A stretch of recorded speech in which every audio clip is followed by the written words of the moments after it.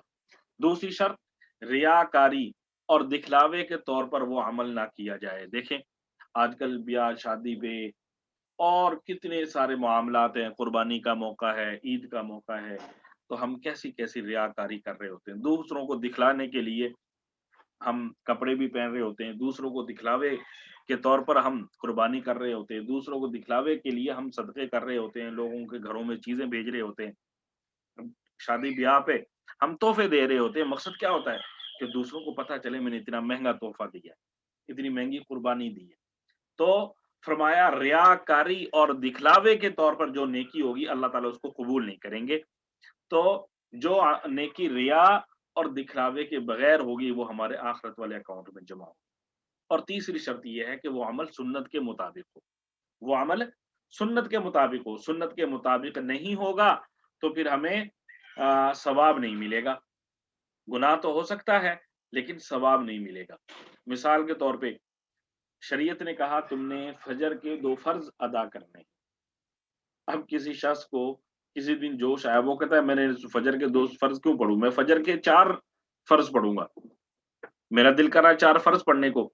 اب کیا ہوا، وہ حضور صلی اللہ علیہ وسلم کے طریقے کے خلاف کر رہا ہے، تو اس کو ثواب کی بجائے کیا ہوگا، گناہ ہوگا۔ تو اسی طرح اور دیگر اعمال جب حضور صلی اللہ علیہ وآلہ وسلم کے طریقہ کے مطابق کریں گے تو ان کا اجر ملے گا اللہ کے ہاں، وہ قبولیت پائیں گے، اور جب حضور صلی اللہ علیہ وسلم کے طریقہ کے خلاف کریں گے تو پھر اللہ تعالیٰ ان کو قبول نہیں کرے گا بلکہ بعض اوقات گناہ بھی ہو جائے گا۔ تو 3 شرطیں اعمال کی قبولیت کی، نمبر 1 عقیدہ صحیح ہو، نمبر 2 ریاکاری نہ ہو، نمبر 3 حضور صلی اللہ علیہ وآلہ وسلم کا طریقہ ہو، تو ایسے اعمال ہمارے آخرت والے اکاؤنٹ میں اللہ تعالیٰ جمع فرما لیں گے۔ آگے فرمایا وَقَالُوا لَن يَدْخُلَ الْجَنَّةَ إِلَّا مَنْ كَانَ هُودًا أَوْ نَصَارَىٰ تِلْكَ أَمَانِيُّهُمْ، یہاں سے یہودیوں کے ایک اور نظریہ اس کی حق تعالی شانہ تردید فرما رہے ہیں۔ یہودی کہتے تھے کہ جو یہودی ہیں صرف انہوں نے جنت میں داخل ہونا اور کوئی جنت میں داخل نہیں ہوگا، اور اسی طرح جو نصرانی تھے وہ کہتے تھے کہ صرف اور صرف ہم لوگ جنت میں داخل ہوں گے اور ہمارے علاوہ کوئی جنت میں داخل نہیں ہوگا۔ تو دیکھیں اپنے دور میں مذہب یہودیت سچا اور برحق مذہب تھا، اور اسی طرح عیسائیت اپنے دور میں سچا اور برحق مذہب تھا، اور اسی طرح حضرت داؤد علیہ السلام اور دیگر انبیاء ہر جو ان کا دور تھا اس دور کے لحاظ سے وہ کار آمد اس دور میں تھا۔ اس کے بعد جیسے ہی دوسرے انبیاء آئے تو وہ پہلی چیزیں منسوخ ہو گئی، بالخصوص جب حضور صلی اللہ علیہ وآلہ وسلم کی آمد ہوئی تو اللہ تعالیٰ نے صاف کہہ دیا ان الدین عند اللہ الاسلام قرآن پاک میں، کہ اب اللہ تعالیٰ کو جو چیز پسند ہے وہ صرف اور صرف دین اسلام ہے۔ اسی طرح فرمایا وَمَن يَبْتَغِ غَيْرَ الْإِسْلَامِ دِينًا فَلَن يُقْبَلَ مِنْهُ، جو شخص اسلام کے علاوہ کوئی اور دین تلاش کرے گا تو اسے وہ قبول نہیں کیا جائے گا۔ تو کیا ہوا حاصل کہ اب یہودیت بھی نہیں چلے گی، عیسائیت بھی نہیں چلے گی، کوئی اور مذہب بھی نہیں چلے گا، صرف اور صرف دین اسلام کا سکہ چلے گا۔ تو اب اگر نجات چاہتے ہیں اس دور میں حضور صلی اللہ علیہ وسلم کی آمد کے بعد تو وہ حضور صلی اللہ علیہ وسلم کے دین میں ہے، اس کے علاوہ کسی چیز میں نجات نہیں ہے۔ اس لیے اللہ تعالیٰ نے فرمایا یہ یہودی یا نصرانی جو بھی دعوے کرتے ہیں ان کی حقیقت کچھ بھی نہیں، ان کی حقیقت بس اتنی ہے تِلْکَ أَمَانِيُّهُمْ، یہ ان کی خواہشات ہیں، یہ ان کی آرزویں ہیں، تو ایسا ہوگا نہیں۔ بلکہ اللہ تعالیٰ نے فرمایا ان سے کہو اگر یہ اپنے دعوے میں سچے ہیں نا تو قُلْ هَاتُوا بُرْهَانَكُمْ إِن كُنتُمْ صَادِقِينَ، تم دلیل لے آؤ اگر تم سچے ہو۔ محض دعوے سے کیا بنتا ہے، بلا من اسلم وجهه للہ وهو محسن فله اجره عند ربی، کیوں نہیں، بلا کیوں نہیں، من اسلم وجهه للہ، قاعدہ یہ ہے، اصول یہ ہے کہ جو شخص بھی اپنا رخ اللہ کے آگے جھکا دے اور وہ نیک عمل کرنے والا ہو تو اسے اپنا اجر اپنے پروردگار کے پاس ملے گا، اور ایسے لوگوں کو نہ کوئی خوف ہوگا اور نہ وہ غمگین ہوں گے۔ پہلے عرض کر چکا، خوف کہتے ہیں آئندہ پیش آنے والا کوئی خطرہ، دل میں ہو کہ آئندہ یہ نہ ہو جائے، یہ نہ ہو جائے۔ اور غم کہتے ہیں گزشتہ کی چیز پر افسوس۔ تو جب اہل ایمان جنت میں داخل ہوں گے تو انہیں آئندہ کی زندگی کے بارے میں کسی قسم کا کوئی کھٹکا نہیں ہوگا، اور چونکہ نیک اعمال کر کے آئے ہوں گے اس لیے گزشتہ پر کسی قسم کا کوئی افسوس نہیں ہوگا۔ بہرحال دعا ہے حق تعالی شانہ اہل ایمان کے ساتھ حضور صلی اللہ علیہ وآلہ وسلم کے طریقہ کے مطابق ہمیں اپنے اعمال درست کرنے کی توفیق عطا فرمائے، اور کفار کی ہر قسم کی سازشوں سے، ان کے دھوکوں سے، ان کے جھانسوں سے اللہ تعالی ہم سب کی، ہماری نسلوں کی حفاظت فرمائے۔ صلی اللہ علیہ وآلہ وسلم برحمتک یا ارحم الراحمین۔